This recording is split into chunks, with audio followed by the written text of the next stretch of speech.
We expect here, plus details on Opelousas police searching for 4 suspects wanted for Wednesday night's murder of a 15-year-old. And with Veterans Day a week away, female vets are being honored by a new statue here in Louisiana.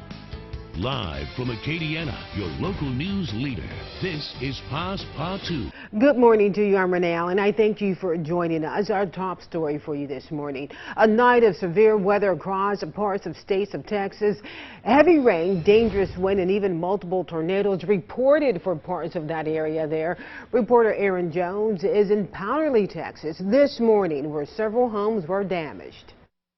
Obviously, this is heartbreaking for so many families. The damage here speaks for itself. You can see where part of the home has been ripped off.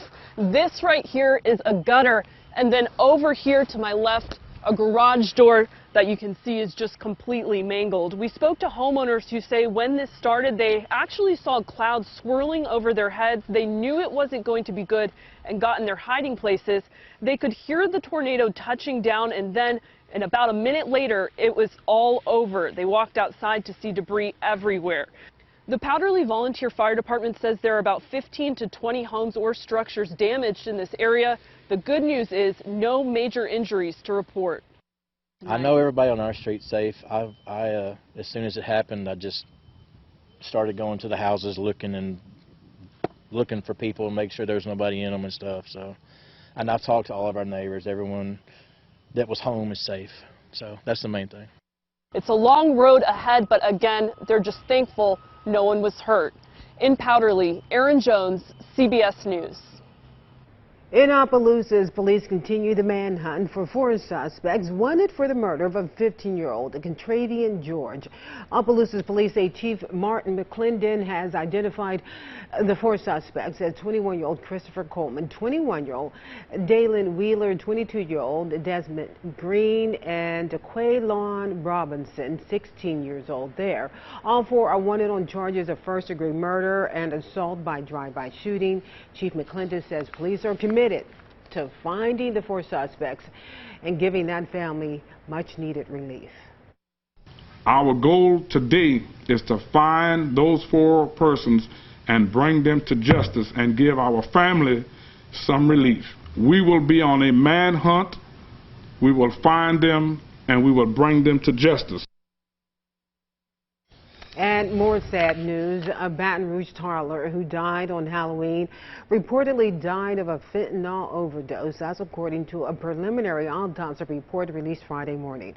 The 20-month-old boy named Jairi Paul was taken to the ER by a family member where he was pronounced dead. Baton Rouge police are investigating the child's death. Then further east to Bogalusa, police issue arrest warrants for 3 suspects in a shooting death that happened near a high school football game in October. 15-year-old Jerry Smith was killed on October 14th outside of that stadium. LaKendall Brown is wanted for second-degree murder, illegal use of dangerous weapons, and aggravated criminal damage to property. Jordan Smith Jr. and Jerome Wilson are both wanted for obstruction of justice. Police say more charges are possible. 2 Acadiana brothers have been charged with a contractor fraud in Lafourche Parish. Detectives say the brothers were hired to repair damage from Hurricane Ida. The work was then not completed properly. Clark Lee Brobridge is facing 3 counts of contractor fraud and contempt of court. His bond is set at over $96,000. Harris Lee of Opelousas was charged with 1 count of contractor fraud. He's been released after posting bail. The State Department of Veterans Affairs is giving special recognition to women veterans. Leaders unveiled a new statue in Jackson, Louisiana to say thank you. Shannon Hecht brings us that story. 30,000 female veterans call Louisiana home, and now here at the Jackson Veterans Home, they'll have this statue to see every day to be reminded of their important service. As officials pulled back the curtain on the new statue, 3 women veterans watched. There was once a time they were not allowed to serve in the military, and now their state is honoring them. With this history, it's clear that these brave women paved the way for many generations to come having the privilege to serve their country. One veteran at the Jackson home served in Japan in the 50s as part of the Air Force. She says it's a nice feeling to see the statue because outside the usual holidays, she says they're not always seen. She also says she thinks about her service a lot, and it's how she met her husband. 4.5 years I was in the Air Force, and I met him overseas, and this is what I got. The Department of Veterans Affairs reports that women are the fastest growing population in the military. If you need inspiration, courage, or motivation, listen to the story of the woman veteran, and you will undoubtedly find it. The Department of Veterans Affairs continues to expect to see the female veteran population to continue to grow in years to come.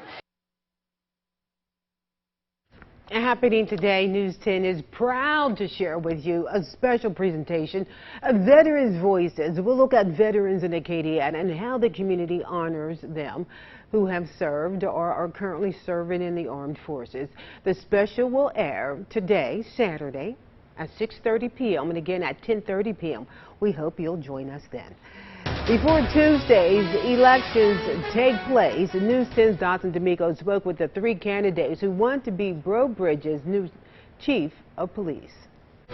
Longtime and current Breaux Bridge Chief of Police Rolly Cantu is to retire from his duties in law enforcement. Now, this leaves the position wide open for these 3 qualified candidates. Breaux Bridge resident and native Albert Buzz LeBlanc has been involved in the community's law enforcement for many years. LeBlanc is making it his goal to help lower the crime rate in the city, restore the police department, and enhance the community's involvement to help bring the city to what it once was. Change will come. That change will be done by the people of Breaux Bridge. The same people who are sick and tired of seeing their city flooded with drugs and violent criminals. The next candidate is Hubert Augustine. Augustine is a longtime Breaux Bridge resident with decades of experience in the city's police force. His main goals are high police visibility in the city, better leadership training for the police department, and enhancing community engagement with the police department. Once the community sees that you're making an effort to solve that problem, they will realize, wait a minute, we got a department that cares about us. Yes, we do. The final candidate in the race is Rodney Chitwood. Chitwood was born and raised in Breaux Bridge. He is an honored graduate of the Air Force Police Academy and has a long time of experience in law enforcement and business management. Chitwood's main objectives for the city of Breaux Bridge are to lower the juvenile delinquency rate, lower the drug issue in the city, and community involvement as well. And I thought, why not get involved in it to cut it off before it becomes an issue? And when I looked at all of my skill sets, Chief of Police was the best fit for me. And so from that conviction, I qualified, and I'm in this campaign to win it. Chief Cantu says all 3 candidates are a great fit, and the city of Breaux Bridge will be left in good hands. Dawson D'Amico, KLFY News 10. And speaking of being in good hands, Trevor Stonier, we are in your hands right now, and Mother Nature as well. A lot of rain coming down. Yeah, definitely a busy day on the green wall this morning. So let's pull up the graphics and take a look at live Doppler 10 now. We see these storms working across the area. Some of them have been a little strong, but they have stayed below severe limits.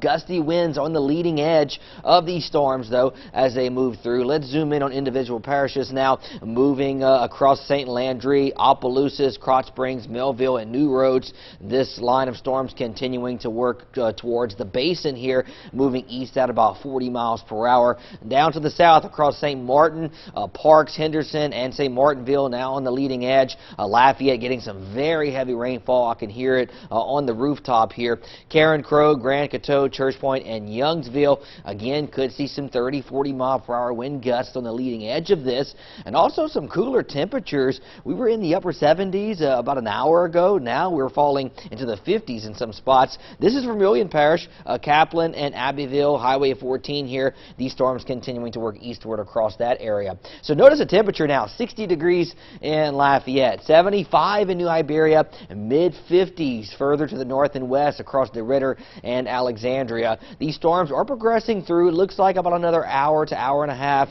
across the 4 eastern parishes of Acadiana. So we'll continue to watch things for the remainder of this morning. But as of now, it looks like severe weather chances are low. This line of storms actually started across Texas last night. It did produce several tornadoes. We were talking about that earlier in the news segment here. So severe weather did materialize across Texas and Oklahoma. The good news for us, these storms weakened as they worked eastward overnight. So temperatures dropping into the 50s for this morning. Could try to rebound later today. It's all dependent on the sunshine. If we keep the clouds, we could hover somewhere in the 60s. If we do manage to get some sun, we could push those temperatures into the lower 70s. Here's Future Track. Notice 9 a.m. Still some moderate to heavier rain lingering across the area. I don't think we get rid of the rainfall entirely until late in the morning and through early afternoon. Our motto is trying to have us see some sunshine later today. And then tomorrow, warm front lifts northward, so it looks like a cloudy day and maybe a few isolated storms popping up along that warm front tomorrow. I'll sport a 20% chance for a shower. Rainfall totals, this is much needed. Could see at least an inch, maybe an inch and a half in some locations. This rain is coming down quite hard, so we could really use this rainfall, and it will make a slight dent in that drought that we're still seeing across the region. Temperatures 50s this morning.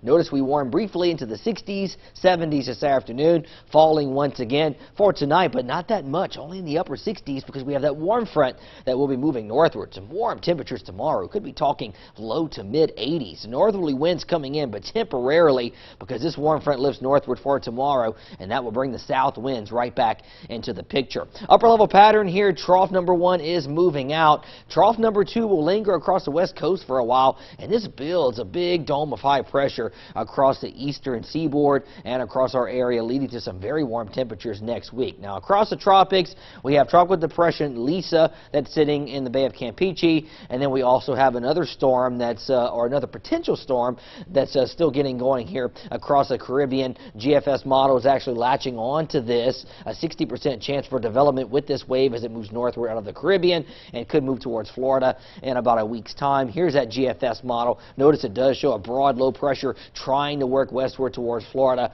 by the mid parts and the end of next week. As of now, it looks like we would be protected from anything tropical as we will have another front that will be moving in. That's typical for this time of year. It's hard to get a tropical system this far to the north, but we'll continue to watch it. 74 your high today. Rain chances early this morning, but rain chances going down later this afternoon. And then for tomorrow, warm temperatures, and warm temperatures continue through Monday, Tuesday, and Wednesday. Highs in the 80s and morning starts in the 60s. So we have a Kidcaster, Renee, for this week. Are we going to that? Let's take a look.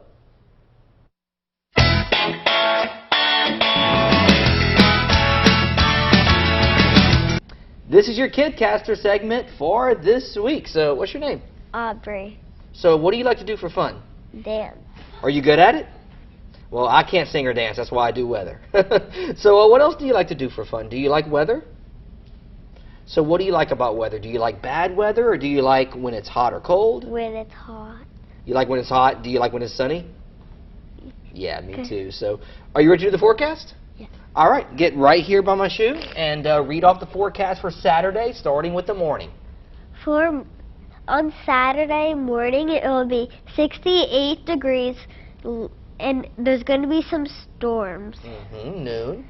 On noon, it's going to be 73 degrees, mostly cloudy. In the evening? And in the evening, it's going to be 68 degrees, clearing clouds. Exactly. So read off the forecast for the next 4 days. On Saturday, it will be 75 degrees, cloudy with some storm. On Sunday, it will be 82 degrees, cloudy with some showers. On Monday, it will be 82 degrees, mild with sun. On Tuesday, it will be 83 degrees, warm and sunny. All right, get right back in the middle here. You did really good. You can pretty much take my job right now. Here, you want the clicker? You can take it. So if you want your child to be on Kidcaster, just go to klfy.com and sign them up under the contest page. So look at this camera right here in front. Smile and wave bye.